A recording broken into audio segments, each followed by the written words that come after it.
the recording, and we'll press on then with the topic of this evening. However, before we do that, I just want to let you know that um, as you may or may not be aware, one of the fundamental things that the business school is responsible to do is to engage in what we call assurance of learning testing. And the premise behind that essentially is to ensure that students are in fact learning the stuff that we want them to learn, frankly.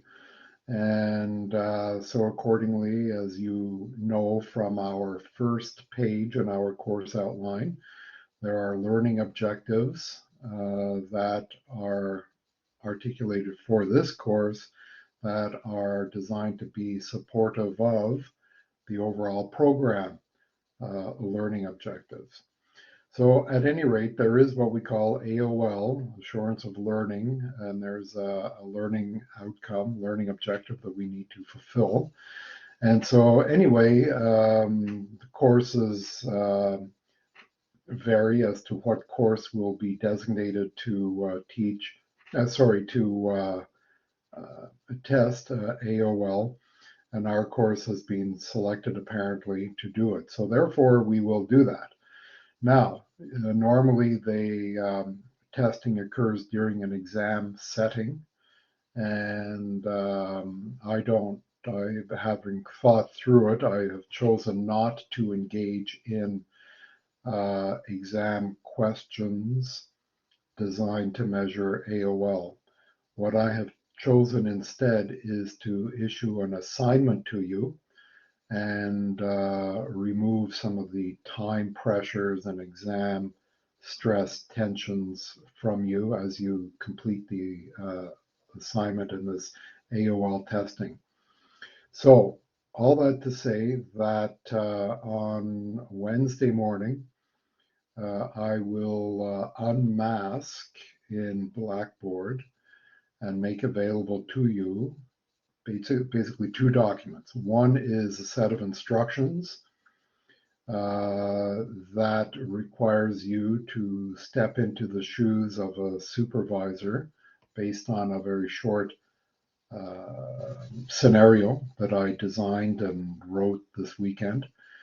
And based on that scenario, I'm going to ask you to complete a few questions and complete an assignment based on that scenario. It's about teams, team buildings, diversity in teams, and that kind of thing. And so that is what we will do. And as I said, that's contained in the first document, which is only about like 3 pages long, 2.5, 3 pages long. And then the second document is the document that I am going to require you to fill out and submit. So as I say, I will unmask that assignment for you on Wednesday morning. On Wednesday evening during our class, I will be here and ready and available to answer any questions or respond to any points of clarification that you might have. And then you will be required to submit your solution, your individual solution, on Friday by 2 o'clock. Okay? No, we're doing it this week. And it shouldn't take long. It's not an overly laborious task. It shouldn't take you very long at all to do, frankly. So yeah, that's what we're doing this. It'll be due at 2 o'clock on Friday. Yeah. So you'll have about 48 hours or so to think about it and submit it. Yeah. Not a major thing at all. And that will be worth 5% of your grade, of your final grade. And so essentially it's as if it is part of the final exam. So the final exam is worth 40%, of course. However, this will be worth 5%, thus reducing the final exam portion to 35%. Yeah, and that's what we'll do. So yeah, I think that it is better to do it this way rather than to roll it into the exam with everything that the exam has to entail. Okay, not a particularly onerous thing. You just have to think it through, and shouldn't take long at all to do, actually. And I think, especially for you HR folks, you should actually enjoy it, the assignment. Good. So that's what we will do, and so accordingly.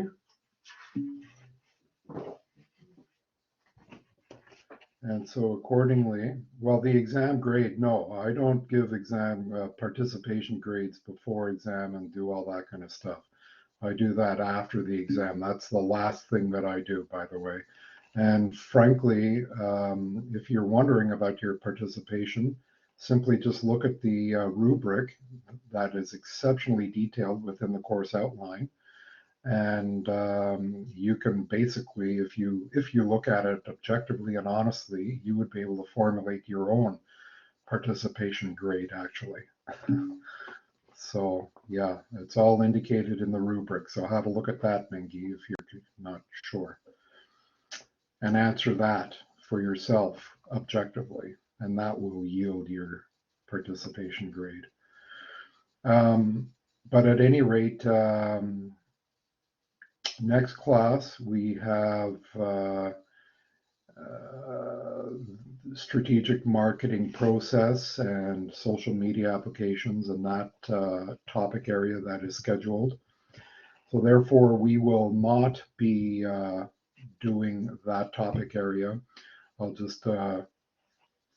been talking about strategic marketing throughout the entire course, so I don't feel that I need to add anything of particular salience there. So I will just let you carry on and read the relevant chapter accordingly and proceed accordingly. So therefore, that time, that 2-hour block, essentially will absolutely be available for you to work on the assignment. So assignment, and I'm giving you time to do it in. So yeah. Yeah, I think that's pretty well lit. Yeah.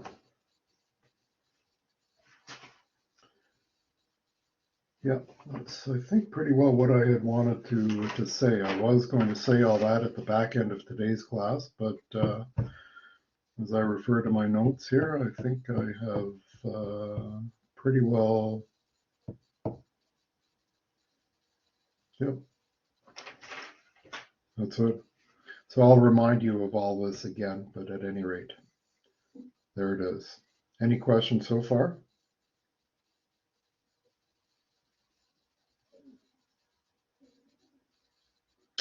Okay.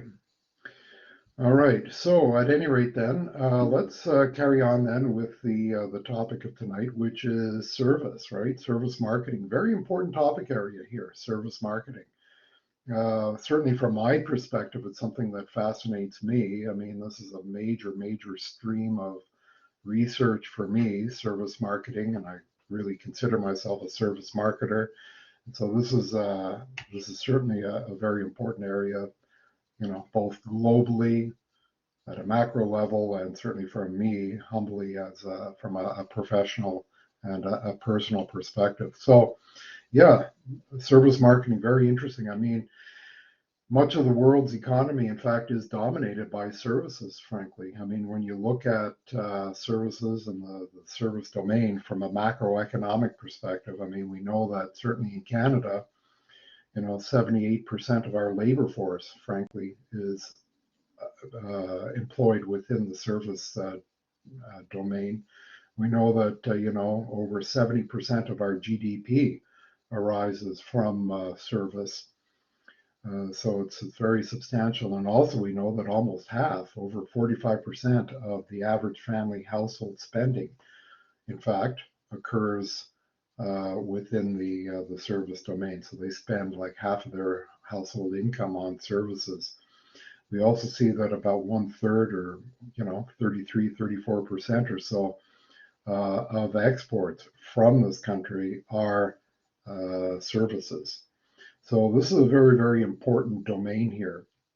And furthermore, we also recognize that even the historical goods producing companies have really many of these companies have really transitioned into what we could call more service oriented firms. For example, if you look at IBM, I mean, over the last few decades, the IBM embarked on a very definite strategic decision to reorient the company and really position itself more in terms of a service organization, as opposed to what it really was decades ago, which was a hardware goods, hardware computer mainframe producing company. And so now, I mean, we see over 40% of IBM's revenues are derived from services. Very substantial. Again, a very substantial switch. Even behemoth corporations like GE, for example, over 60% of GE's profits are derived from services, which really, when you think about it, doesn't I mean, it makes sense. I mean, when you look at GE, I mean, they are involved in power, wind power, water turbines, that kind of a thing. They are involved in aviation, absolutely involved in healthcare, oil and gas, and related industries they're involved with. Energy management, they absolutely are involved in, appliances, lights, all kinds of things, right? So now, they have really expanded their service kind of aspect here. So, yeah, we see this taking place within the marketing, within the service sector. And so, as marketers and as marketing students, then we need to appreciate these kind of shifts, if you will, within the economy. And so I think that the session tonight on service marketing will be particularly interesting to those students who seek to enter upon graduation into industries such as, travel, hospitality, finance, sports management, and other service-oriented areas of business. So really this evening, there are two major themes that we want to touch on tonight. And the first one really will tend to emphasize that particular service organizations have very unique marketing challenges, different from manufacturing or goods producing organizations. And so therefore we want to have a look at some of these unique marketing aspects that are, as I say, unique to more service organizations. And secondly, we also want to realize that, and this is sort of the second theme of tonight, and that is that even goods manufacturing organizations still have, more so now than ever today, I would argue, service components that are really bolted on, if you will, to goods. I mean, you even look at something like, as I've mentioned to you before, a tube of toothpaste, and that will have a 1-800 number written on the back of it, right? Customer information line. So what is that? That is a service component that's attached to that particular product, that good.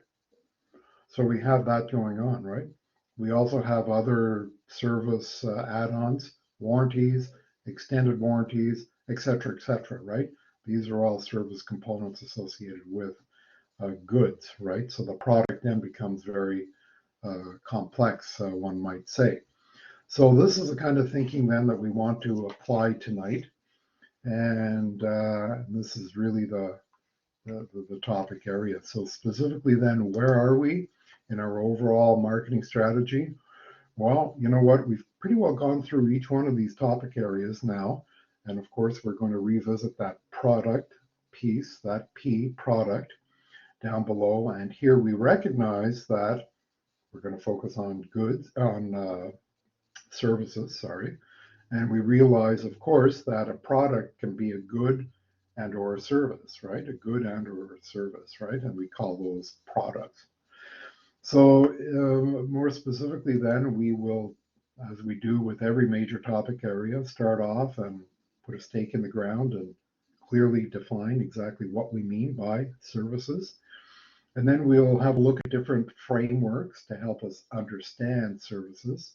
And as marketers, we love our frameworks, and this is no exception. So I will introduce you to a few prominent frameworks that we use in marketing. And specifically, I'll talk about key characteristics, 4 major characteristics associated with services and specifically service marketing. And then recognizing those unique characteristics that serve to differentiate services from goods, we'll talk about another unique approach to services, and that is with regard to quality. And we'll recognize the importance of quality, service quality, within this domain that has a fairly unique kind of aspect to it, right? Different from goods. So yeah, quality is very, very important here. And then we'll talk about various strategic aspects associated with service marketing. We'll talk about the remaining 3 Ps, right? So we have our 4P framework, of which product is one. We'll talk about that. And then the other 3, we'll have a look at service aspects related to each one of the other Ps, right? Promotion, place, or distribution, and price. And so we'll have a look at each one of those 3s with a view to highlighting service aspects related to those. And then we'll end off very quickly talking about the role of technology. So yeah, as I said, services are very, very important, right, in the world now. I mean, in this country, we see how, as a proportion of our GDP, how the service sector really has grown dramatically. I mean, in the 1980s, it was just under 60%. And then about 2 decades later, it had popped up to 65%. Now it's, close to 80% of our GDP that is derived from the service sector, which is very, very substantial. Major source of economy, over 75%, well over 3/4 of our Canadian economy, is employed within the service industry. So it is huge. It's big and it continues to grow, which again is not particularly surprising because, again, as I had mentioned at the outset, we see the sort of bundling kind of notion that occurs whereby you have a good, a tangible product, if you will, a good, and hooked onto it, we have a service component that I just mentioned to you. Like I said, warranties, extended warranties, and service plans, and all this kind of a thing, right? These service components form a substantial part hooked onto a good in many respects. So it is a important kind of component that we need to recognize from a marketing perspective moving forward. So then, of course, recognizing all this, it behooves us at this point then to be very clear and put a stake in the ground and say, okay, well, what exactly do we mean by these things that we call services? What are services anyway? Well, again, there are, like everything else in marketing, there are a variety of definitions and approaches that exist here. However, a very nice, short, succinct, clear definition with appropriate terminology, I think, comes to us from Crane et al. And what they write are, and I will read it, intangible activities, benefits or satisfactions that an organization provides to consumers in exchange for money or something else of value. So to me, that's a very nice, short, succinct, and very comprehensive, clear definition, right? Now, the key thing that I want to draw your attention to is this notion of intangibility. And by the way, this notion of intangibility, which by the way is a characteristic of services, is something that I will refer to over and over and over again this evening. In fact, you know, I think every paper that I have written within service marketing at one point or another has embedded in it some lines that I write something along this lines that, you know, due to intangibility, due to the inherent nature of intangibility associated with services, perceived risk is dramatically increased and blah, blah, blah, blah, blah, you know. So intangibility is, I always refer to it in my papers, and it is a key thing, right? And it really helps us to explain a lot of aspects here of services, this notion of intangibility. So it is key. Now, as I had sort of alluded to and implied earlier, I mean, when we look at services from a macroeconomic perspective, you know, just to establish an economic foundation here, we look at our economy and, you know, broadly, you can really divide the economy into two major divisions, right? One is a goods producing kind of sector, and the other is a pure service sector, right? And of course, the point that I had made is that that service sector is growing, right? It was big and it continues to grow and continues to get bigger and bigger, which is not really surprising when you consider all of the industries that are firmly embedded within that service domain. I mean, just think of it. I mean, we are talking about, you know, banking, the financial industry, insurance, engineering, architecture, legal, consulting, accounting, tourism, transportation, you know, leisure activities, IT, communications, healthcare, medical, dental, hospitals, all that stuff, personal placement, you know, important to you HR folks who love that kind of stuff, restaurants, personal services, you know, barber, hairstylish, aesthetics kind of services, that kind of thing. And then those are some of the commercial ones, right? Just look at some of the non-commercial kind of uh, services out there, you know, such as education, various NGOs, major charities, government operations, et cetera, et cetera, et cetera, right? So, you know, when you think about it, the service domain, really, when you think about, you know, all of these industries that are embedded under this big umbrella, it is big. Ishta, you know, you mentioned a very, very good point here with regard to Uber, and that's another point that I suppose is worthy of mentioning. You know, when I make the claim that it is growing, I mean, just look at the shared economy and look at what is happening within the shared economy, and fundamentally well within the last decade only.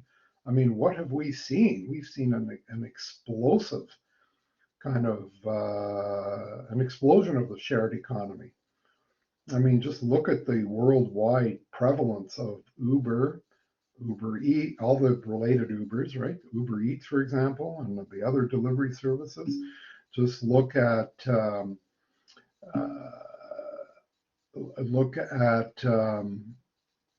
Airbnb, for example, Uber, as I mentioned. You know, all of these aspects of shared economy. Absolutely, yep. Skip the digits. I mean, all of these aspects of the shared economy have really taken off, right? Would you agree with that? Would you agree that that's a huge thing? I think that it is a huge thing. I should try and find some numbers and statistics with to sort of substantiate that kind of point, actually. I'll make a note of that. Yeah.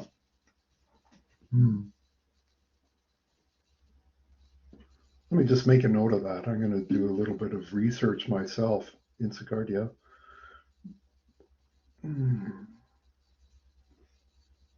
I find, I need to write everything down, because unless I write it down and I capture it, it's gone.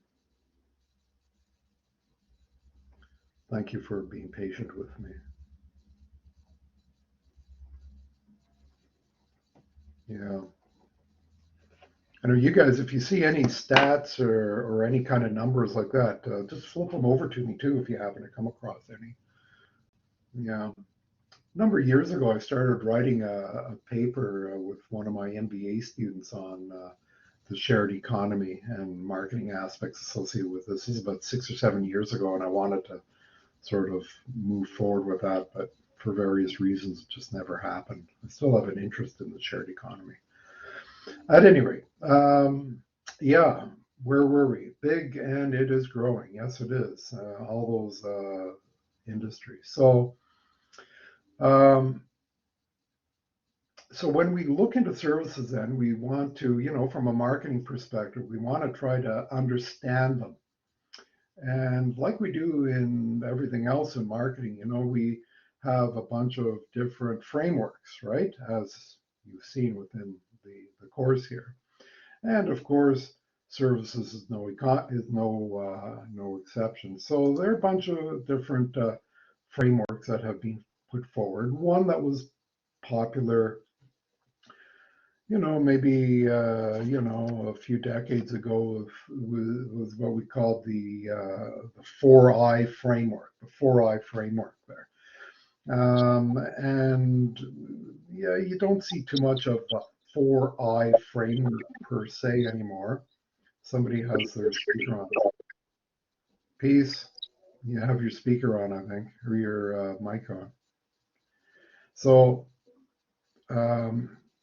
we don't really see the 4I framework per se, but all of that information still is highly relevant. And now we talk more about the characteristics of services more so than the 4I framework. So the intangibility, inconsistency, inseparability, and inventory, we absolutely will be talking about those momentarily under the auspices of characteristics of services. So we'll revisit that in a sec here. We also have, the 8P framework. Some authors just talk about a 7P framework, but I kind of like an 8P framework. And so here, when we talk about an 8P framework, what do we have? Well, we have our base P set of Ps, right? Our traditional 4P framework. And then in addition to that, unique to services, we have people, physical evidence, process, and productivity. So when we talk about people, very, very important aspect here. And this really captures the notion that of central importance to services are people, right? The deliverer of the service provider, very, very important. And it's important for a number of reasons. Very often we see in services that, uh, the service provider essentially becomes the face of the firm in the eyes of the consumer. So that is a very, very important role, made even more salient given the intangible nature of the service, right? So we have that. So people, the service provider, particularly important. Now, from a managerial perspective, what does that mean? That means, well, it means several things. First of all, it means that, if we recognize the importance of the service provider and the people within the organization who are at the interface with consumers, that means fundamentally that, we need to convince our own people within our own organization, looking internally, that our marketing and everything about the firm is good, and that's what we want, right? So that gives rise to a notion that's quite prevalent in service marketing that we call internal marketing. Internal marketing. And the notion of internal marketing really speaks to the need of marketing to our own employees, typically first, before we can do anything to, our target market outside the firm. We need to convince and market to our own people and get buy-in from our own people, right? Which is critically important when you think about it. So this is very important, especially within the service domain. Now the HR people will say, well, you're just talking about, appropriate HRM. Well, I'm not sure I quite agree with that. I argue that point, but again, I believe that it is important to, again, sell what we are doing from a marketing perspective to our own people. And ideally, I even go so far as to say that we should inculcate that thinking and that kind of approach, marketing approach, within the culture of the organization, right? Which is hard to do and takes time to change, but I think it's very, very important. So people are very, very important, and that will become even more clear to you momentarily. Physical evidence is the next P. Now, when we talk about physical evidence, here we're talking about, really where the service is delivered. The settings can vary. For example, the setting, or as we call it, the service scape, the setting will vary from service to service. For example, I don't know if any of you have been inside of a tourist agency, or a travel agency, I should say. But I mean, travel agencies, not that many anymore, really. But I mean, the few that are around, I mean, you see these exotic posters and all these posters and pictures of faraway exotic places. Just think of that and the service scape, the environment, the setting of that, and compare that to something that's more serious, more austere, if you will, such as a legal office, right? I mean, or a financial environment, or indeed compare that to a medical office, right? So yeah, physical evidence, it's all about, where it's delivered, essentially. And again, we'll talk more about that momentarily. Related to that is, by the way, impression management. Given the importance of physical evidence, you want to try to create that, recognize the importance of impression management, and create in the mind of the consumer the type of qualities you want your service to represent. So process is the next one here. And when we talk about process, it's really about how the service is delivered, the speed, the efficiency with which it's delivered, the ease of use, if you will, how it's received by the consumer. So process is very important here.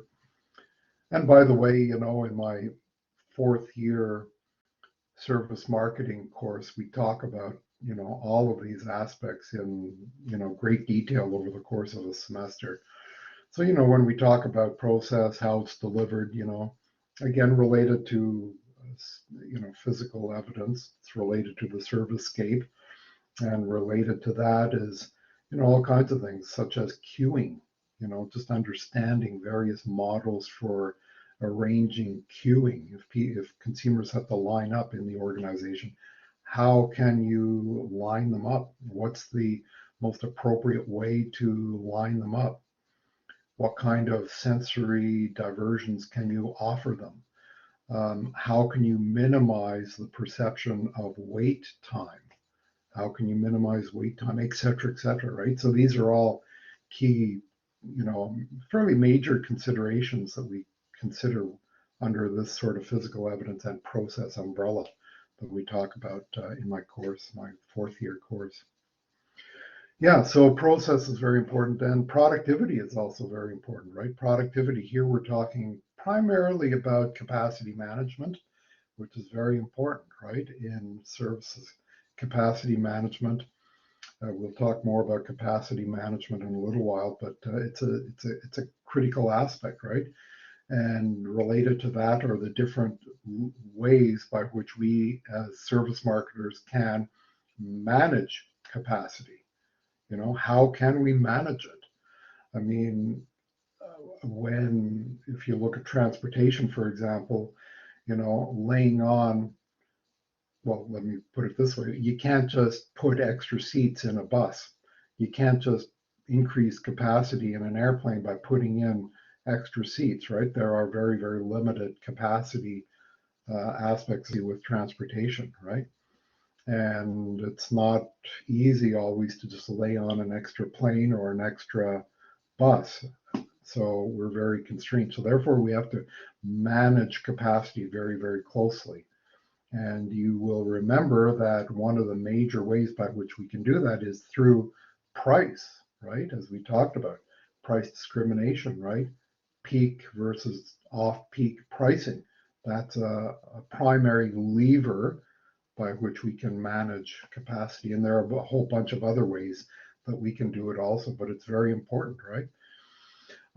Take, for example, your something like look at an amusement park, like at Six Flags or Disney, or in Canada here, we have our in Vaughan near Toronto, we have our Canada's Wonderland, right? I mean,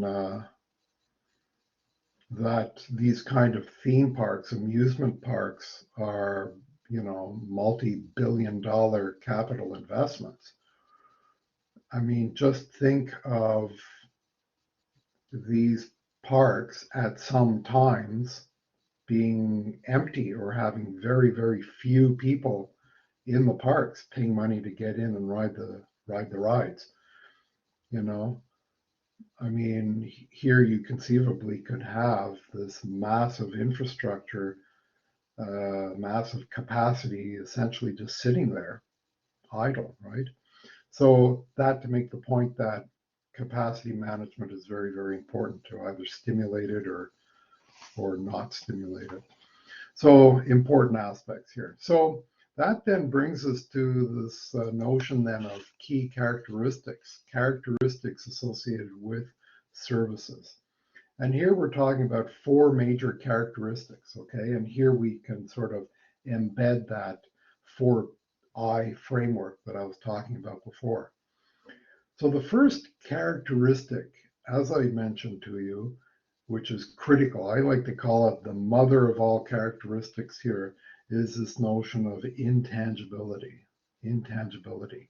And again, just backtracking here, characteristics, again, it really serves, allows us to differentiate those unique aspects associated with service as contrasted against goods. Okay, so yeah, intangibility. So what are we talking about when we talk about intangibility? Essentially, we're just capturing the notion that you can't touch it, you can't really feel it, it can't be displayed, it can't really be tested or patented per se. Consumers can't do any of those things prior to purchase or consumption per se. So really, it can't really be stored. It can't really be inventoried for future sale. It can't be returned for future sale, in other words. So we have this notion of intangibility associated with it. So what does that mean? That means several things here. When we talk about intangibility, then the whole aspect of branding then becomes very important. The image of the firm becomes very important. Furthermore, the whole notion then of price then becomes critically important, and we'll get to that momentarily. Um, Furthermore, largely because of intangibility, it makes it very difficult to assess quality. A consumer really has a hard time assessing quality prior to consumption, essentially. So that poses a very substantial problem for us as marketers with regard to perceived quality as it relates to consumer perception. So it's important to realize that. Now, as I said, you really can't store a service for future sale. So that sort of speaks to this notion of inventory that we will talk about again, because that really is kind of a standalone kind of a characteristic, but we can mention a few things now about inventory. When we talk about inventory here within this context, we're talking about essentially excess inventory. So yeah, although you can't put it on a shelf and you can't stock it typically, um, we do talk about inventory, and inventory again in this context sort of means excess inventory. So what does that mean? You walk into a dental office, for example, and you see 4 dentists sitting there not doing anything. What is that? That is what we call excess inventory, so to speak. Or you walk into a barber shop and barbers are sitting there not doing anything. Again, we're talking about that excess inventory, right? And so when we talk about inventory here, that's basically what we mean. So inconsistency is the next thing. When we talk about inconsistency, it's that refers to that very important notion of non-standardization, which really speaks to the heterogeneous nature of services. And so here we're trying to capture the notion then that quality can vary with the capabilities and the moods of those who are delivering it, right? Which again makes quality control very, very difficult. Yeah. So again, the notion is that, the service really is not the same each time it is delivered or indeed received by the consumer. So again, it's hard to control the quality in that regard. So inconsistency, non-standardization is a real key characteristic here. So inseparability is a key thing here also. And we're talking about inseparability of production and consumption primarily. And so when we're talking about that, essentially we're trying to capture the notion that you really can't separate the deliverer of the service from the service itself, right? And it also speaks to the notion then that consumers, in fact, can participate in the execution and the delivery of the service, if you will. They can participate in sort of and affect the transaction. And what do we mean by that? Well, here then we can introduce that very important notion in service marketing, which is really a hot topic area now that guys like me, researchers like me, are trying to understand. And that is that notion that we call co-creation, right? And this is really cutting edge thinking here in service marketing from a research perspective, co-creation. What is co-creation all about? We're trying to understand this in more and more detail now.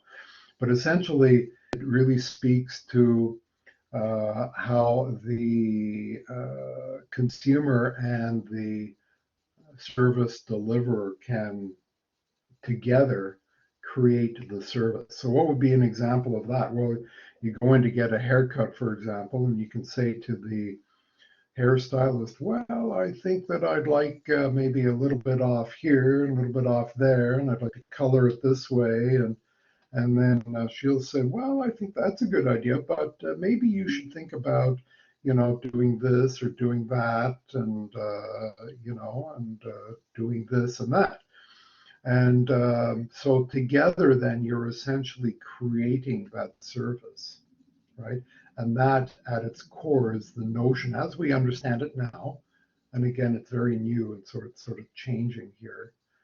But as we understand this notion of co-creation, that's what co-creation really is about now. By the way, that stands in contrast to the notion that we call co-production.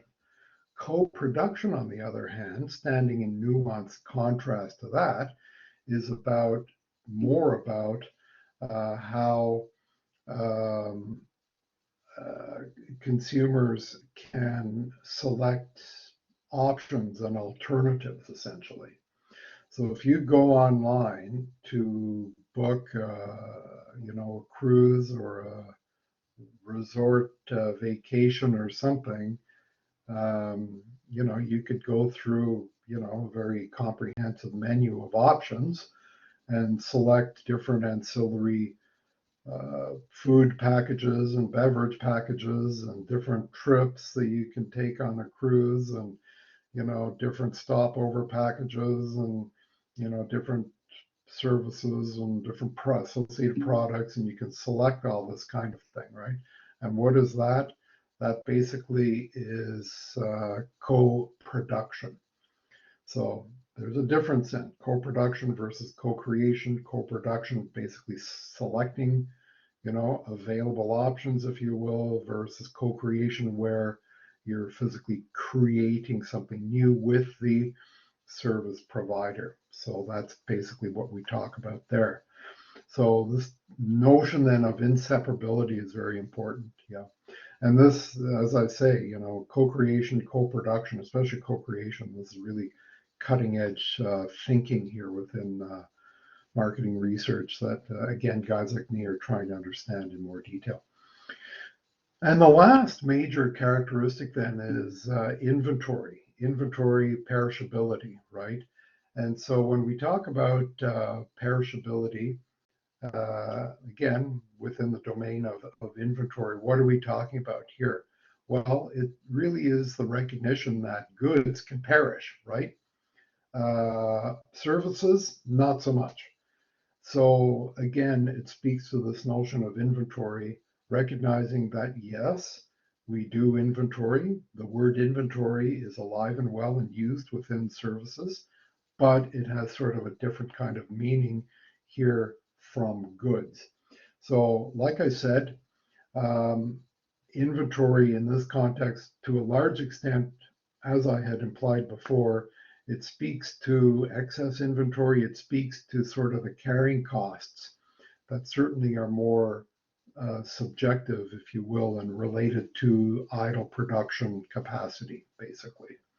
So like I said, you have that big multi-billion-dollar amusement park that's, designed to provide a service, amuse people, create that entertainment. And if it's sitting there idle with nobody going, that's a problem. That's excess inventory. You have a bunch of high-paced dentists sitting in the clinic doing bugger all. That absolutely represents idle production capacity, so to speak. Excess inventory. That's problematic. And so these issues are very, very important in service marketing. So, the whole aspect of managing capacity and managing demand becomes very, very important in service marketing. And there are a bunch of ways by which we can do that. Okay. And again, like I said, in my fourth year undergrad course, we spend, several weeks just talking about those kind of options and ways of doing it, right? But certainly, like I said, price is one of the major levers by which we can do it. So, recognizing now that these are the major characteristics of services. By the way, did anybody have a question? I saw a few chats pop up there, so I'll, now that I've sort of finished my train of thought here before I transition, I'll invite you. Is there a point or something that anybody wanted to raise or question or anything?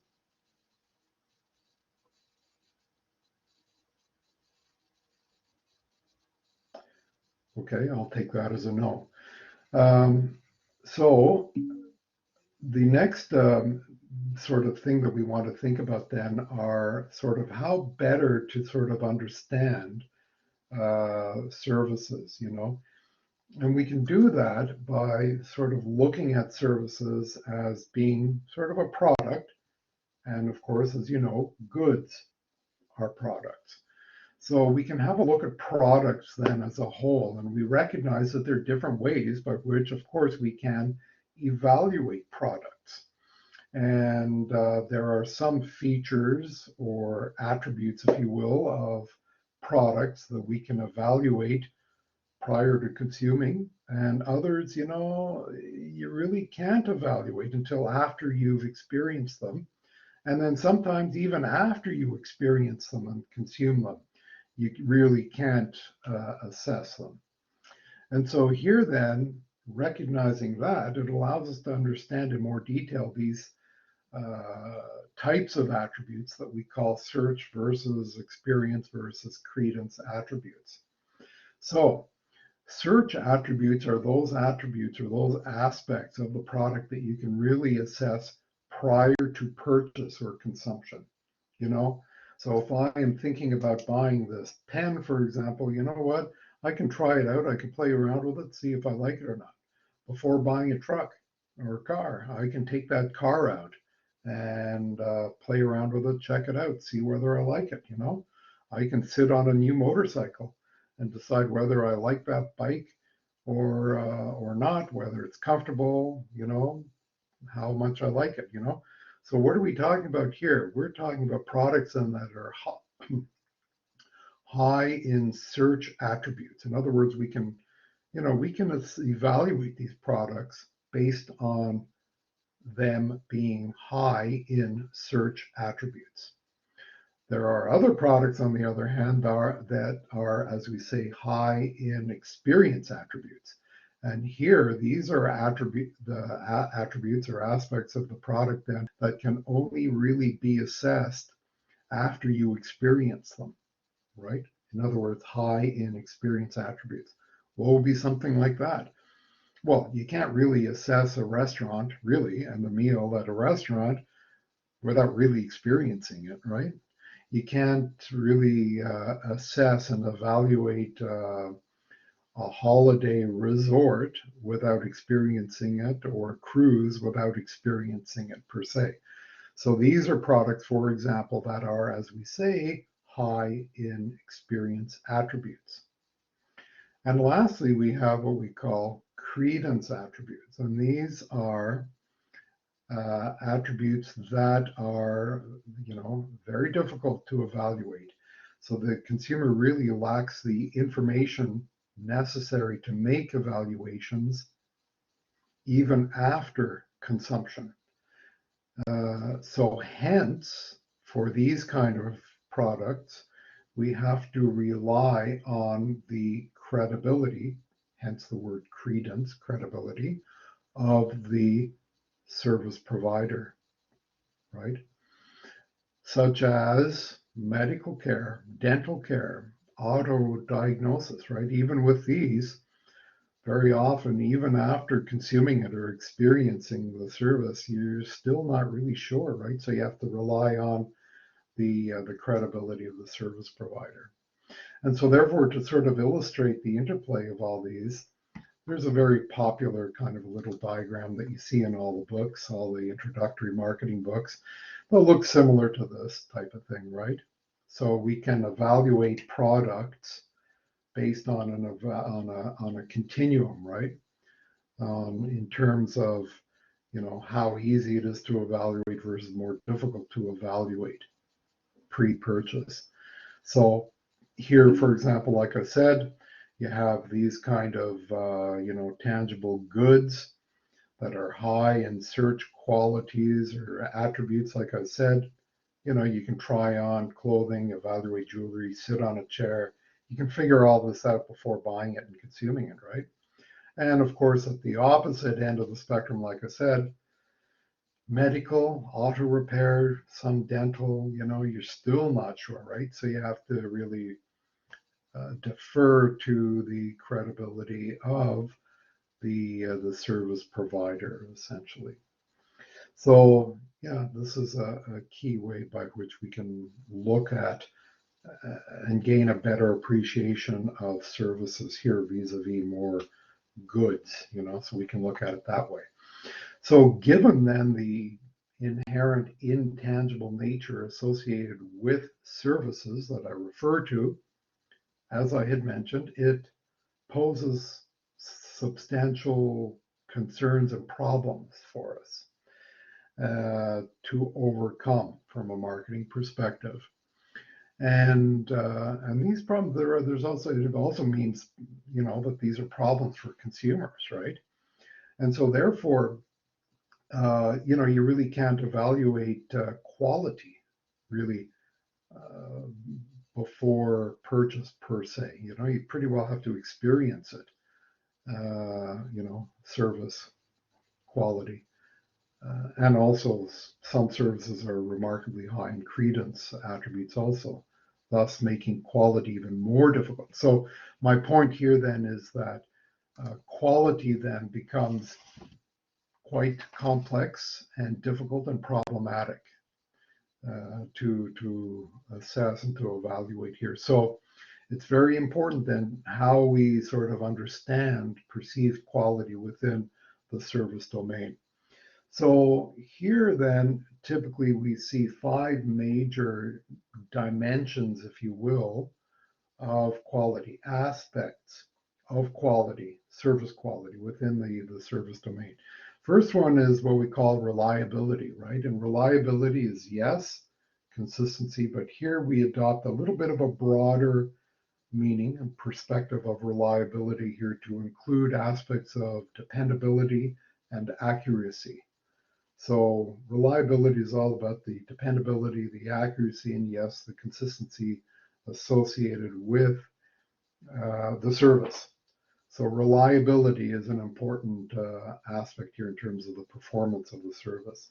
Another aspect of quality is assurance, right? Assurance. And so here, we're trying to capture the notion that employees' knowledge, their courtesy, and their ability to instill confidence in consumers is important, right? Assurance. And certainly in legal and medical, I mean, that's really important, right? You know, to try to impart that to consumers, patients, clients, that kind of thing. The third aspect of service quality that's important is this notion of tangibles, right? And here, what are we talking about? We're talking about, sort of the quality of attributes and physical evidence of the service. And so the consumer then, given the intangible nature of services, will look to tangible aspects in order to make assertions about the quality. So what are we talking about here? Well, we could be talking about uniforms, which is a very prominent, tangible aspect that's used in the service sector. You walk into any major hotel, for example, and you will see that the staff, is well turned out in uniforms, right? And that the housekeeping staff has their own uniforms, and the maintenance staff has yet their uniforms. So uniforms are a key way by which quality can be sort of imparted, perceived quality can be imparted to consumers. If you are interested in hiring a photographer or an architect, what might you do? You would have a look at portfolios of past work, right? That is a tangible physical evidence of quality that you can use to assess quality. So we have uniforms, we have those kind of portfolios of work, we have certifications on the wall, we can have testimonials online, we can have expert opinions online and given online. So, there are a variety of ways like that we can use to convey quality, which we use quite extensively. Ishta, did you have a question? Yes, Professor. Professor, I would like to add, like, accreditations can also be considered as to assess the quality, like our business school, Audit School of Business is accredited by AACSB. Then we, like, students use that to ensure that the quality of that school is good, right? That's a great example, Ishta. Very good. Absolutely. Yeah, Okay. it is absolutely a way by which we can do it. That is sort of a tangible kind of an aspect. Absolutely. Okay. Certifications and, you know, awards for quality. That's another one, right? That is why Okay. I would like to add one more thing. Whenever we go to a Please, yeah, dentist please. or somewhere else, they frame their certificates on the wall. Like we Yeah, have got this degree from this place. So this is like their thing of showing that they are like good at their profession. yeah. Who are you talking about here? I'm talking about in general when we go to a dentist, they have Oh, framed their degrees in their office, right? yeah, yeah. So that's Dentist. the thing, like to show that their quality is good, like as a marketing trick, like. Absolutely. That's exactly correct. Yes, Ishta, that's a good example. And yeah, the dentists and a lot of the MDs and some of the specialists and seems like the Yeah, orthodontists and these people, they love putting up their degrees and certifications and they're, member of the College of the Ontario College of Physicians and Surgeons, and yeah, they love putting up all that kind of stuff.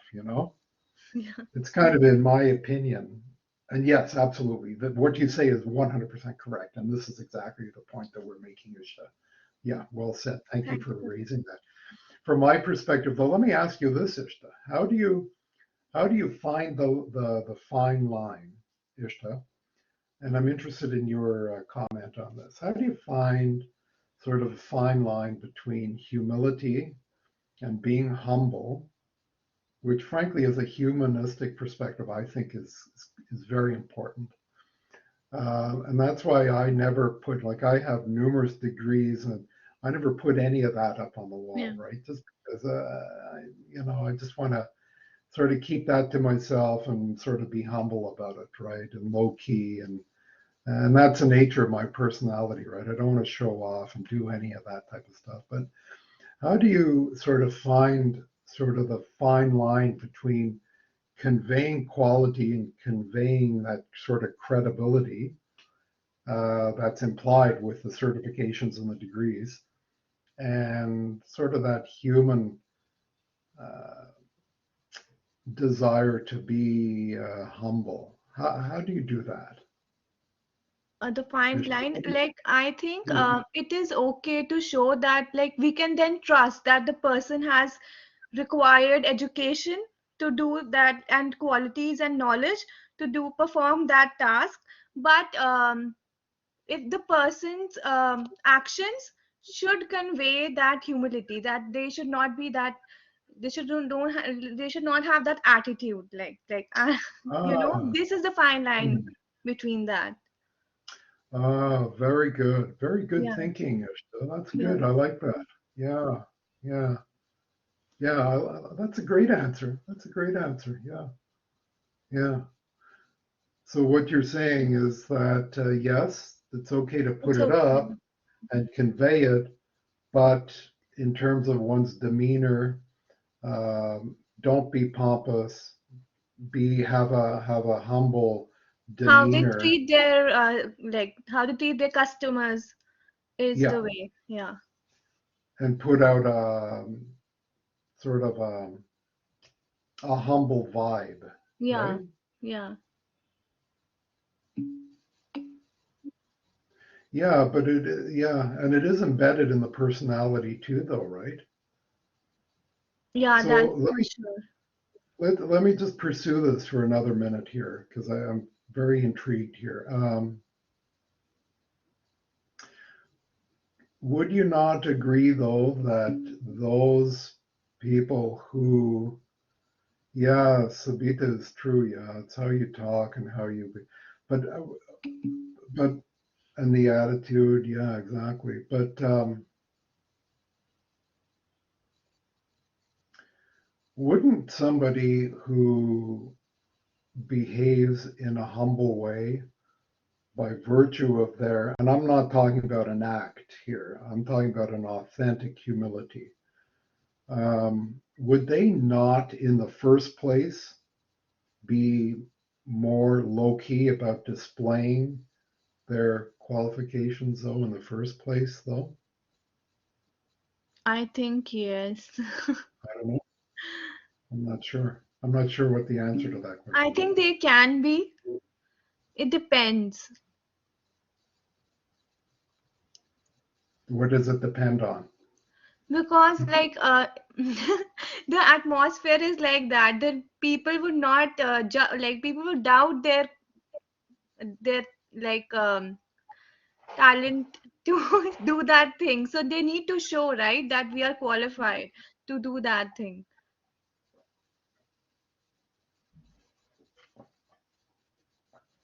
Yeah, I guess it's kind of a fine line, eh, between, via tangibles and, sort of displaying those kind of things. And then there is, I guess, a fine line where somebody can overdo it, right? And sort of Yeah. step into that kind of showing off, pompous kind of,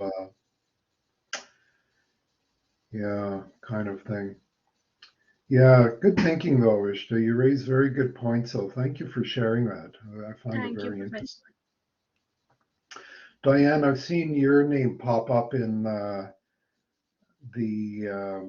the chat here. I haven't had time to read all the words here, but Diane, do you want to weigh in? It looks like you're quite active in terms of your thoughts here. I would invite you to jump in here, Diane, if you would like to. Yeah, go ahead, jump in. What do you say? What are your thoughts, Diane? Go ahead.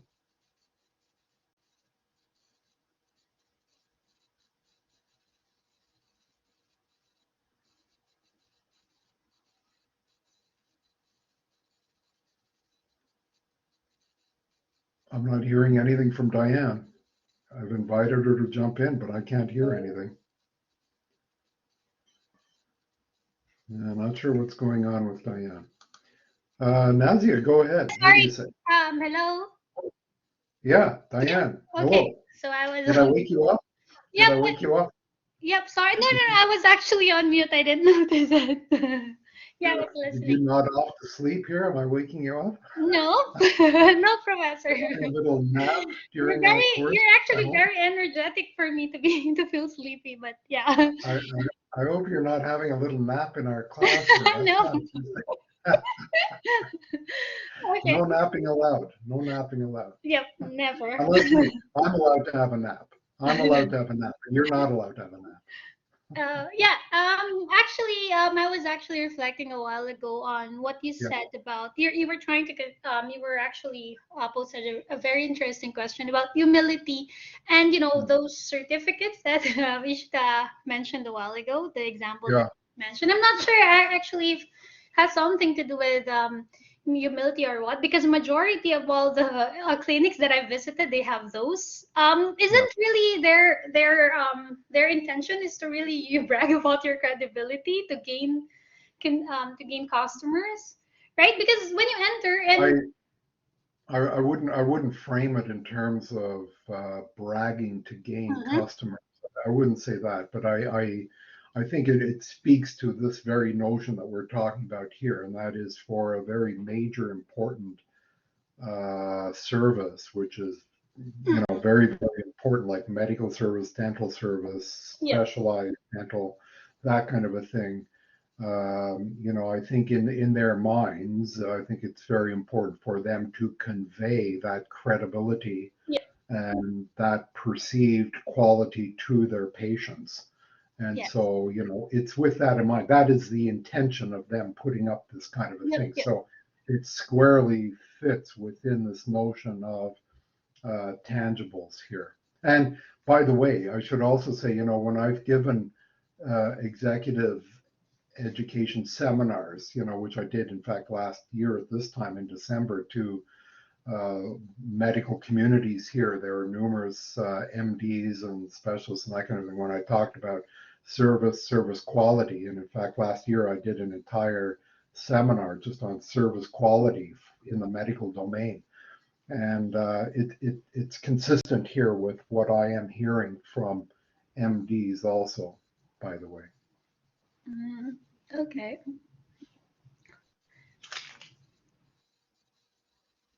And any other thought on that or what? Diane? Um, nope, nope. I was actually, yeah, reflecting on what you guys were saying a while ago, because majority of all the clinics that I visited, well, if not all, all those certificates. And usually, as a customer, I would read them. I would really take time to read them to make sure, I'm actually, getting a good service, especially for Well, medical patients, reasons. yeah, I mean, patients do, right? Patients do read them, you know?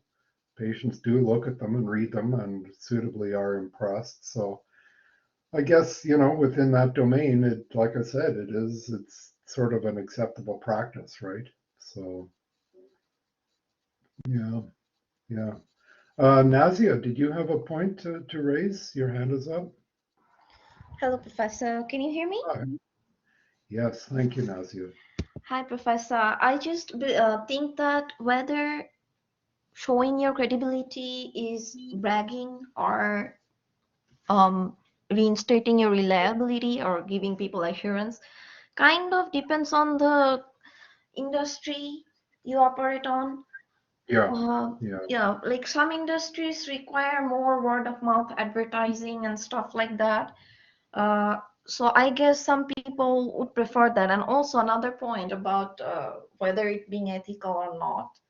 Um, So before getting into that, and I'm sorry, I don't mean to interrupt you, but I yeah. mean the point that you just mentioned here, uh, that it is sort of industry related, if you will, I Yes. think really puts a point on sort of our discussion here, and it really captures the notion then that we were talking about, so that in the dental, orthodontic, specialized dental, medical kind of domain industry, if you will, it is common practice. So yeah, I think that's a good way of putting it, that it's more or less industry specific, so to speak. So yeah, go ahead. Now, what was your next point? Sorry.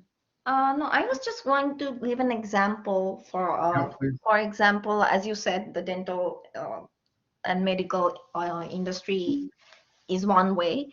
But if you think about the teaching industry or the profession that you work in, you Mhm. uh, you are not going around displaying your credentials everywhere, right? Mhm. You're Mhm. not Yeah. name dropping. You're not being braggart I, because, I don't, but a lot of my colleagues do, you well, know. in this industry, that would be considered a negative trait. But in the dentist or the dental service industry, this would be considered a positive trait for the business, I mean, or the job Mhm. the person perform. What do you think? Yeah, I mean, I think that in my trade, my trade, in my profession, I think that a lot of guys that I know, a lot of my colleagues, they do put up some of their degrees in their offices for others to observe. Um, Again, I personally don't. I don't. I just feel uncomfortable. I just sort of, it just doesn't. Like I said, I just like the humble, low key kind of a thing. I don't need to show off anything to anybody, and that's sort of my humble personal perspective, right? There are lots of people that would disagree with me and say that maybe I'm wrong in this regard. But in life, sometimes you just have to follow your heart, right? And your heart tells you what to do in many instances if you listen to it. And Professor, I think it depends on the customer of the business or the trade true, as well, absolutely, right? yeah, Like your right. students don't need to see your credentials to know that how capable you are because they're already enrolled in your program, they trust you, Hmm. right? But the dentists and everybody, it's like if you go to a dentist and you trust a dentist and the credentials, then you refer to someone else. So that's how they like, Yeah, Nazia, again, you guys are raising very good points. You raise another good point that hadn't really occurred to me. You're absolutely right, come to think of it. I mean, in my profession, I mean, qualifications and that kind of a thing and degrees and everything is readily available, you know, on various sites and that kind of a thing.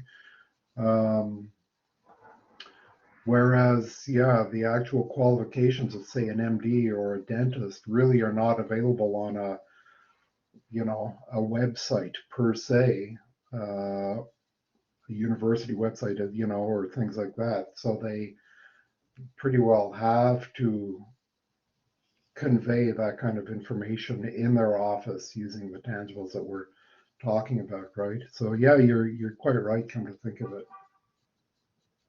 All right, Professor, that's all I got. Thank you. Okay, good, thank you. Okay, Zulan, do you have a point to raise? Yes. So actually, about what you just said about your colleagues just hang their certificate on the wall to show people about their degrees. I think that is pretty normal. Like Yeah. all the professors can their CVs are public on school's website, Mhm. which they is already have their certification like their qualification for the jobs, right? Mhm. And I've even Googled one of my professor, but I won't say who she is and which school is he or she is teaching. Like she's a psychology professor, but she was teaching a I think is in the legal kind of uh, the course.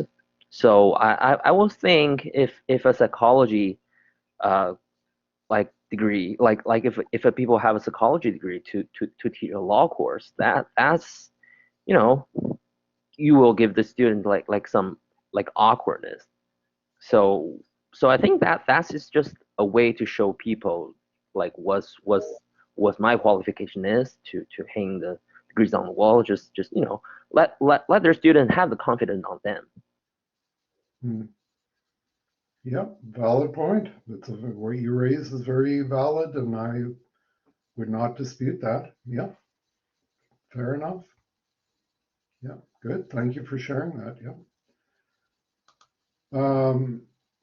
Monterey, did you have a point? Hi, Professor. Good evening. Hi. Uh, Hi.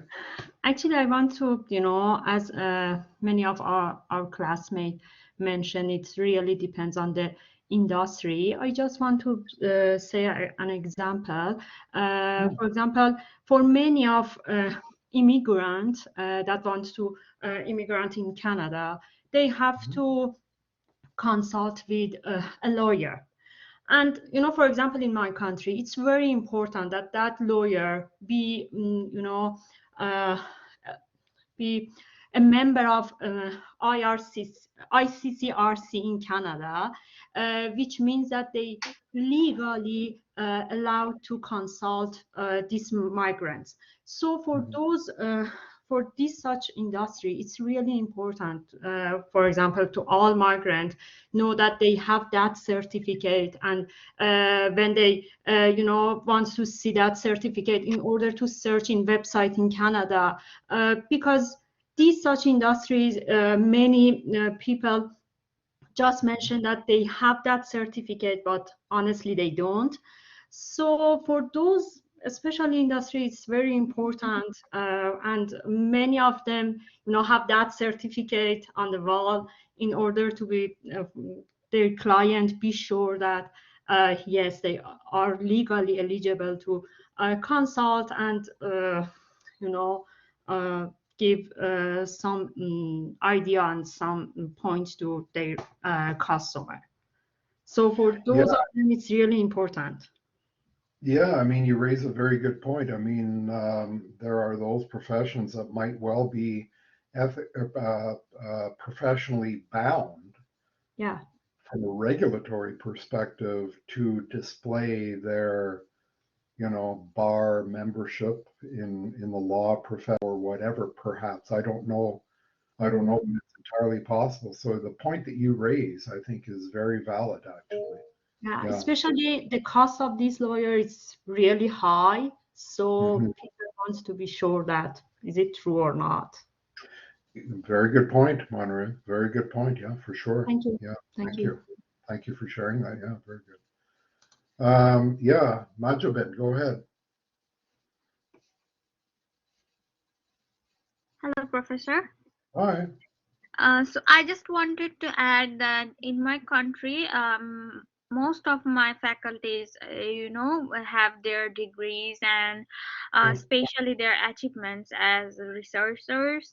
So the papers they have completed or the research they have done are in their offices, so that maybe some students they want to be teacher assistants, and future they want to be in this position in this job, so they really get together with this faculty and introduce themselves and maybe work with them with some research, doing some researches, so that they get the experience. So that's Mhm. why it's very helpful over there, so that they can know. All the faculties don't do researches, so those faculties who really are engaged with research and doing conferences, they have those on their walls. Hmm. Yeah, okay. Valid point indeed. And remind me again, what country? You said my country. What country is that now uh, again? Sorry. Bangladesh. Bangladesh, right. Okay, very good, very good. Okay, thank you, Majwan. Thank you. Thank you. Good point. Zandu, go ahead. Hi, Professor. I would like to, the same thing that Sultana said. Yeah. I think it's very important, especially in private practices, right? Mm, Because you need to show that you are competent in your craft, you know? So basically, same thing in my country, right? We definitely, you have like an accountant, a doctor, as long as it's a private practice, right? You would have your initials, your name with initials of all the certifications you've done, like Izundu slash ITT slash ANA slash CBD slash, you understand, like it shows that you're credible, that you've gone through all these lines to become as competent as you are in whatever it is you want to do. So it's actually a very important, it's very important practice, you know, to showcase yourself because it sure. speaks for you regardless of wherever it is you go to, you know, without anybody doing any research, just looking up your name or coming into your office and seeing all those rewards and everything speaks volumes without even having to pitch out and pitch your business or your practice to them. Yeah, yeah. Yeah. Yeah, valid point. Absolutely. 100% valid. Very good, very good. Yeah, thank you, Zandu. Um, Sudipta, did you have a point to raise? Hello, Professor. Hi. So, Professor, in my undergraduate, I participated in different business case competitions, and Yeah. so like one of my faculty had the certificate in his wall, and I actually saw his works, and I actually went to his room and asked for some suggestions and what can I do about this study, and how can I improve the situation, current situation of this business case.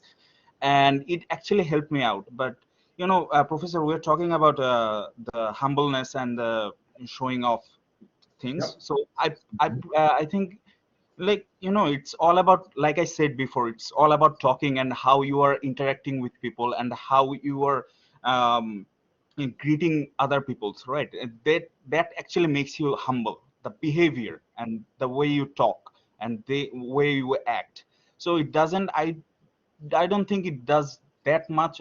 It doesn't matter that much that like you hanging you're showing off your things online or in your room, but it's all about how you behave, and it's all about Right. how you interact with others, how you Hmm. greet others. Yep. Valid point. Consistent with what we were talking about with Ishta at the front end. So yeah, valid point, Sudipta. Well said.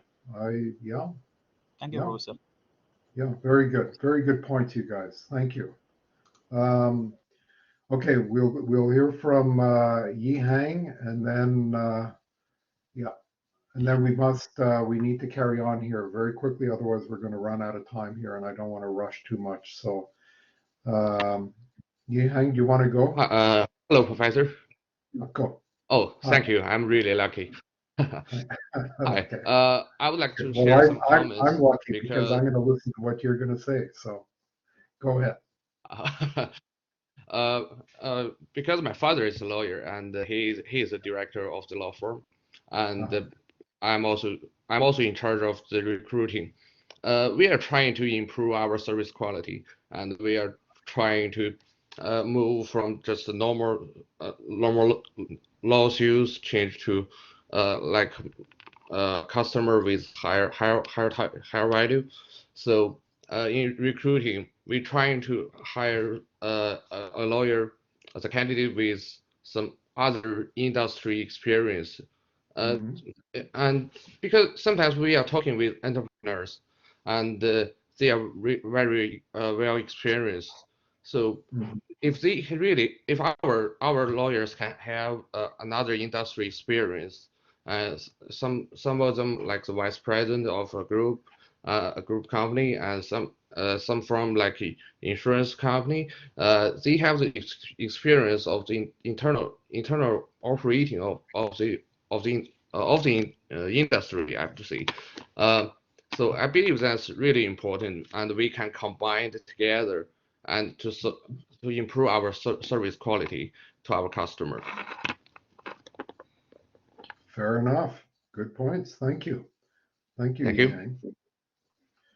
Okay, very good. Okay, thank you, you guys. Everybody, those are really terrific points, that really, I love hearing these comments. I wish we had more time to talk more. I mean, yeah, many of your points have really caused me to sort of rethink some of my perspectives and causes me to think more about these kind of things. So thank you for sharing your thoughts, you guys. It's really very enlightening. I really appreciate that.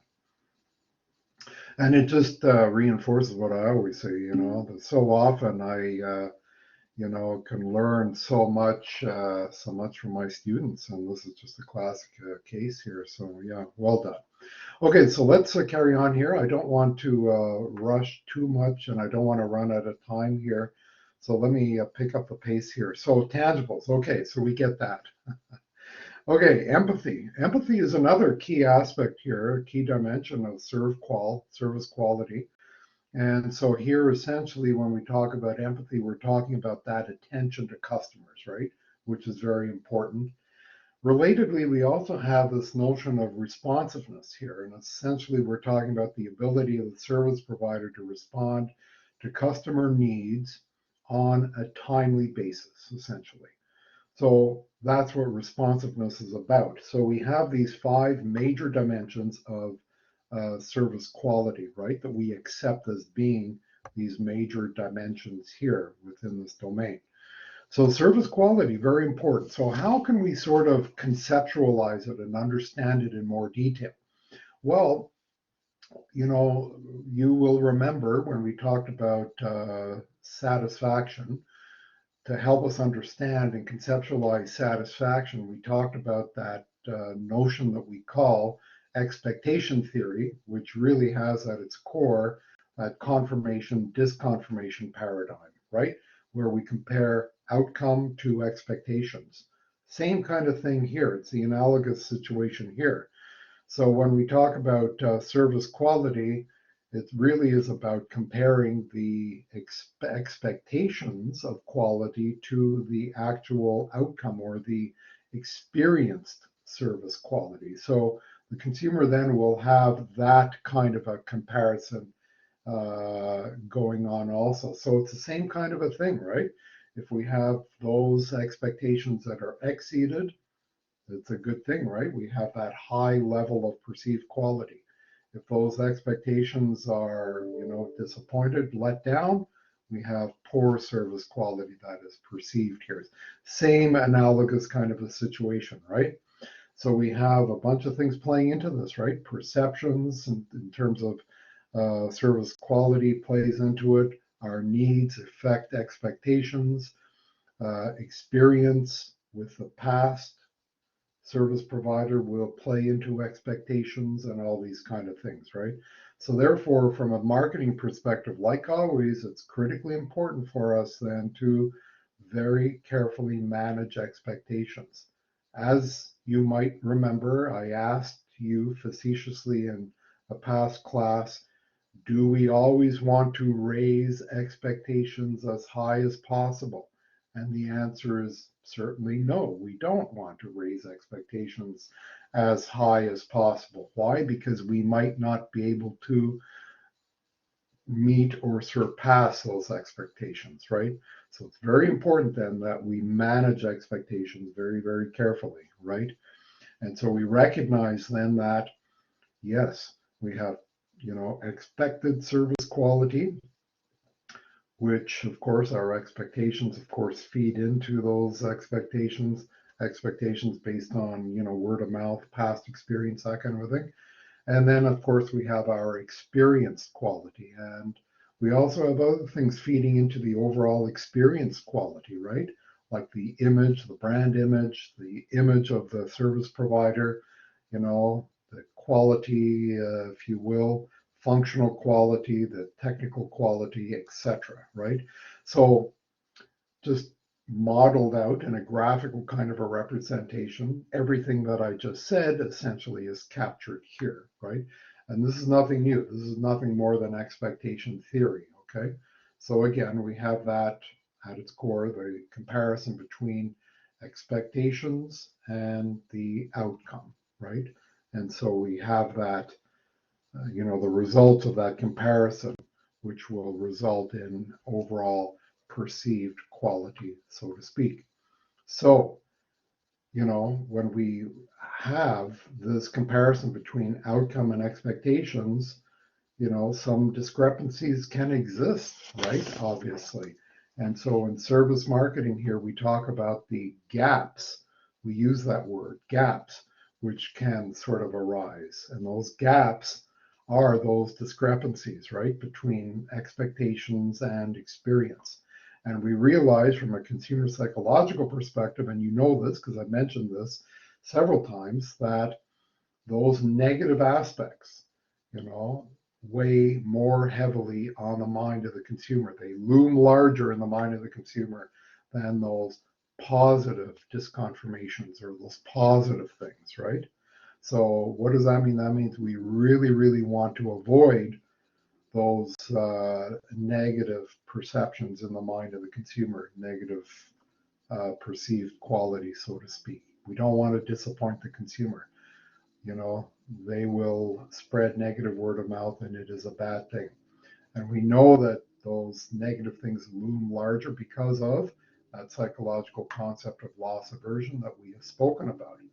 Furthermore, further reinforcing that notion is, a version of prospect theory that we talked about before, where we realize that those negative things, and I've explained all this to you before, are larger, loom larger, have a greater impact, if you will, in the mind of the consumer than those positive things, right? So these are things to recognize. So when we talk about these discrepancies, these gaps between outcome and expectations, again, they can arise from various sources, right, in the service domain. They might arise from discrepancies between consumer expectations and management's perceptions. They might arise from management perceptions and service quality specifications, right? So we could have those service quality specs, the difference between the service quality specs and the actual delivery of the service. And of course, we could have that gap, if you will, between the actual delivery and external communications, right? Which of course feed into expectations also. So, gaps then can arise from a variety of sources, and these are some of the potential sources here that can be the source of those gaps. Now, when we talk about important things, service quality, there are different ways by which we can assess it and measure it. Like I said, measurement is critical, right? In marketing, if we want to do it, we need to measure it. Bottom line, if it's worth doing, it's worth measuring. If we know it, we need to measure it, especially something as critical as quality perception. So there is a, commercially available instrument, survey-based instrument that you can pretty well buy off the shelf and tailor it to your own requirements, and that is called ServQual. And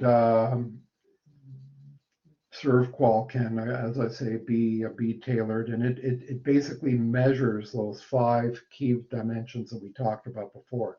There are a series of questions that tap into each one of those 5 major dimensions of service quality: the reliability, the assurance, the tangibles, the empathy, and the responsiveness, right? So we have that. Now, when we talk about quality, yes, we want to improve.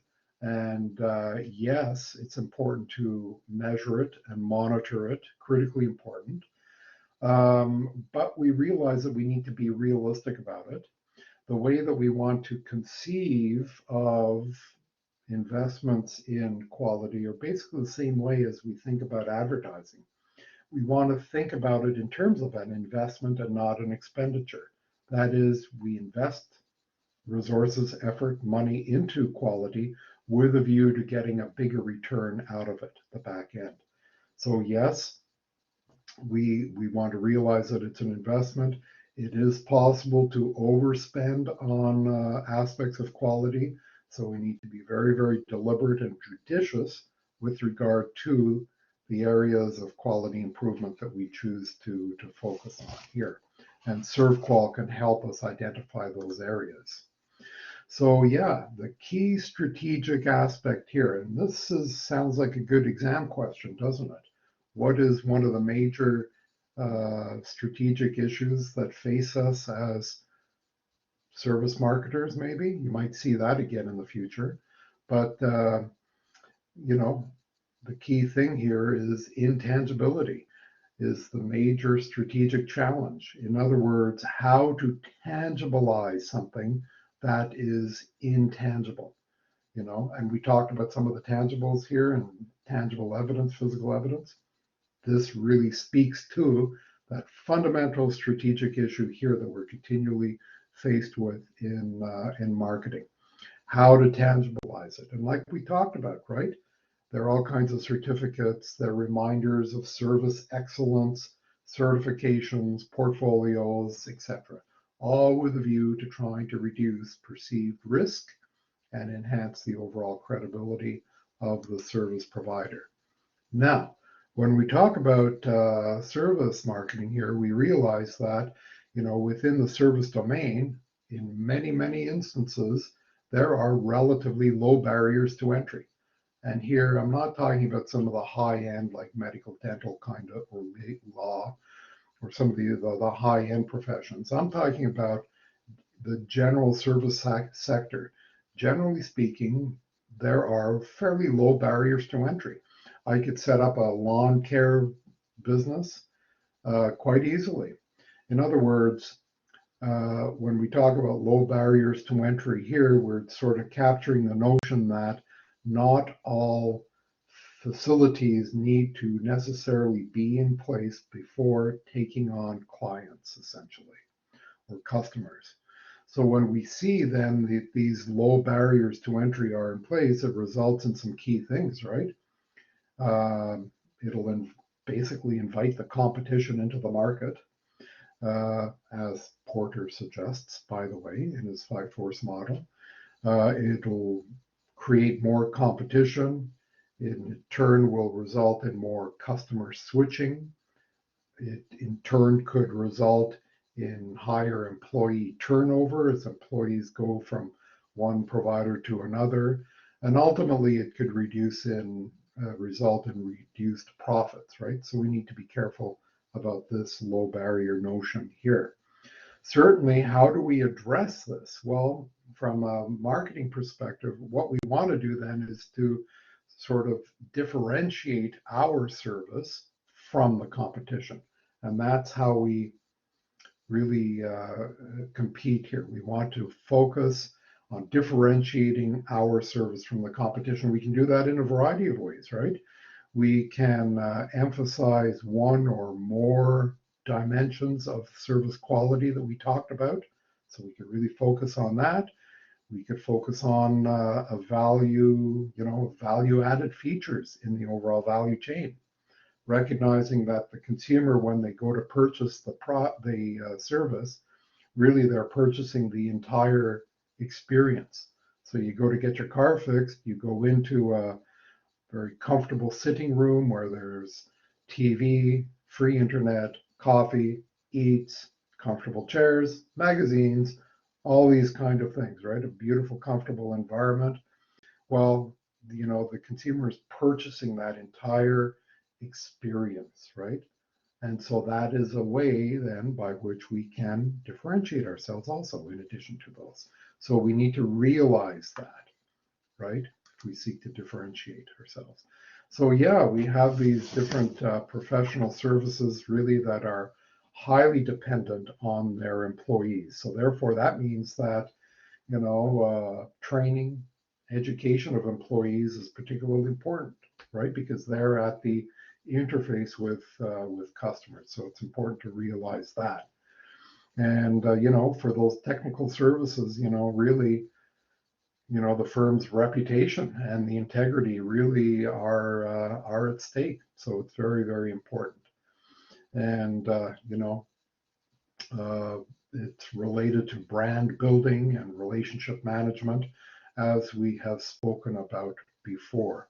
So brand building, very important in this domain. So as we look at some of the three remaining, excluding P, product, because we're talking about the product here, services.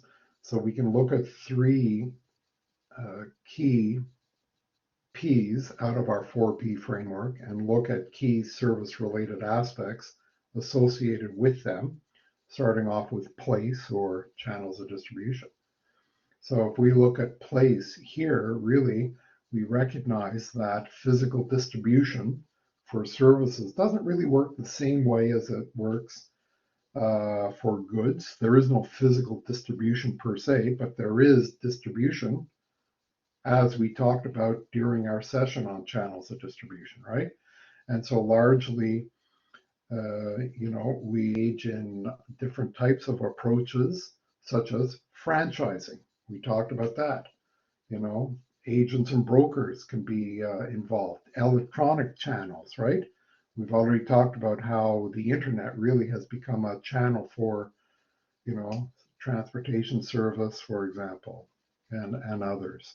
So yeah, we recognize then that intangibility really complicates the distribution decisions per se. So these are things we need to consider.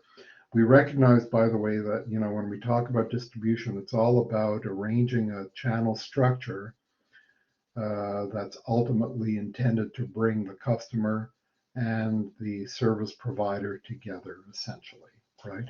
So those are key aspects when we talk about place or distribution here. So the next P we want to talk about, promotion or advertising especially. Again, we recognize that we don't want to overpromise. In other words, we don't want to set expectations too high because we might not be able to meet them or surpass them, right? So fundamentally, when we're talking about advertising within the service domain, we want to be careful about setting expectations. We also really want to try to make the brand synonymous with the product category in the mind of the consumer. So what do I mean by that? Well, take for example, if I set up a lawn care business here in Windsor and I engage in advertising, what am I trying to do here? I am trying to create that connection in the mind of the consumer whereby whenever they think about lawn care, they automatically think about my business, right? And my service, my brand. That's what you want to try to do. So you want to try to create advertising that is simple, that's repeated frequently, that contains vivid imagery, that contains concrete words, and that conveys this kind of thing. And that's sort of a way of tangibilizing a service through our communicative efforts like that, right? So yeah, tangibilizing is very, very important, like we have been talking about so far. Pricing, what about service aspects associated with pricing? Well, again, as I keep saying to you, whenever we talk about pricing, we need to recognize that we need to be consistent with our overall marketing strategy, right? Especially as it relates to the product and the brand, right? Critically important here. So we realize that largely because services are high in experience and credence attributes, they're difficult to evaluate before purchase and consumption. There's a lack of information, again, because of the intangibility. So what will the consumer do then? The consumer will rely on available information in order to make assertions about service quality. And that available information is what? It's price. So price generally will be available. And so they will make assertions and they'll evaluate the service based on price. So price, again, very powerful, as I'm saying. And here's an example of how price, again, will be used as that proxy variable like we have been speaking about. So yeah, it's difficult to evaluate. It's difficult to set, right, in services too, to a large extent. You could have a variety of services, escalating services, and you could correspondingly escalate price accordingly, right? So that's one way, but it does complicate the evaluation process. We recognize that price quality heuristic is alive and well and very, very prominent, right? And so accordingly, that the role of reference price, as we spoke about before, is particularly important here. And yes, we need to take measures to try to introduce that reference price to the consumer and not let the consumer make up their own reference price, so to speak. And the last sort of topic area I want to touch on is the role of technology here. And we've been talking about technology throughout the course, really, So yeah, we see how really technology has, to a large extent, had a huge impact. It's changed the way that we market services. Like I said, I mean, we can go online and make all kinds of bookings and be apprised of information, et cetera, et cetera. So it really has changed, the delivery of that service to a large extent. So, not only has it changed how we engage in service marketing, but I would also argue that it also, on the plus side, it does create that opportunity to differentiate our service. So we can use it to our advantage as we seek to differentiate our service from the competitor offering, so to speak. So we could really emphasize efficiency, ease of use, design, et cetera, et cetera. So these are all key concerns that we want to recognize. And so, yep, in conclusion then, we recognize that there's a lot to the whole service marketing thing that we've talked about, the characteristics, aspects associated with quality, and those strategic aspects that we have just spoken about. Very, very important. So I will remind you then that on Wednesday morning, I will unveil your little assignment through a comprehensive set of instructions and a little scenario and a form for you to fill out and some thoughts for you to articulate as you work through that. Again, in class, I'll entertain any questions or concerns that you might have with regard to that assignment, and it will be due on Friday at 2 o'clock. And here I erroneously sent, because I initially thought that I would do it through email, where you would send an email to my TA, to Kyle. We will not do it that way. In fact, I've rethought that. And we'll do it as an assignment within Blackboard. And it's easier for you to just do it that way and submit it through Blackboard. And it's easier for Kyle to grade it that way too. So that is what we will do. So next class, then after next class, on the 29th, as I refer to my course outline here, we'll talk about future trends in marketing and summarize the course. Wow, how time has flown, eh? Okay, so ladies and gentlemen, that's pretty well it then for this evening. I'll hang around in case there are any questions or points of clarification, but other than that, that's pretty well what I wanted to cover with you this evening. Very good comments, everyone. I really enjoyed your comments. I thought they were very, very enlightening and thought-provoking. And so I thank you very much for sharing those for me. I walk away this evening feeling very enlightened, actually, from you guys. So thank you. Yeah, have a good night, everyone.